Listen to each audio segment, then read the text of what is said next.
You say that one of the important issues that they will undoubtedly discuss today is the security of the supply chain, and specifically of the software supply chain. I don't know what that is. What do you mean when you refer to the security of the software supply chain?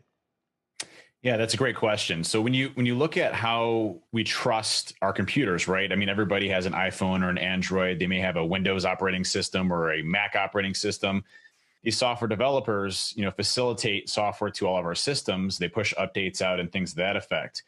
Just recently, earlier this year, we saw an attack against SolarWinds, which is a IT monitoring company that the Russians allegedly used to go into and then basically hack other companies, including Microsoft, Cisco, Intel, VMware, some of the biggest companies out there.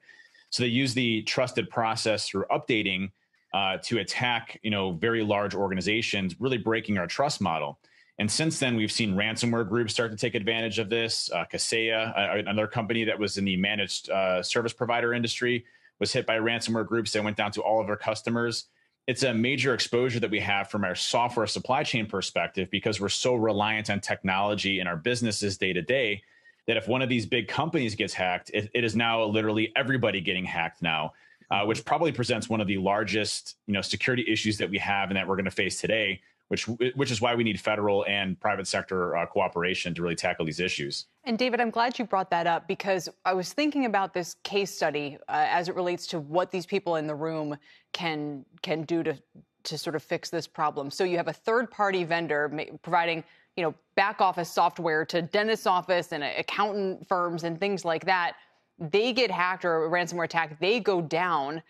Yep. What could the people gathered in the White House right now have done to prevent this from happening? Well, it really comes along understanding, like, for example, let's just take Microsoft. They're continuously pushing out code for updates for their software as a service platform, all these different areas here. So is Google, to a larger extent as well. And, it's really important that we look at how these attackers are breaking in, pushing these updates out, and that we detect these earlier on so that we can respond much more effectively to these threats as they come along. So it's really on the vendors, the manufacturers, the producers of this software to ensure that their code integrity is really there so that you can't impact, large scale organizations. We've never had the reliance on technology today in an interconnected world, just is progressively expanding even further. People are moving to the cloud, to Office 365 or Microsoft 365. All of these present challenges because now you have a platform where if you hack one of them, you hack all of them now. And it's a major concern that I know the federal government has, that private sector industry has. Working together collaboratively, I think, is the best way of solving that and getting earlier to identify these threats versus, you look at something like SolarWinds where they had several months in their infrastructure before they're actually detected, which allowed them to launch these attacks.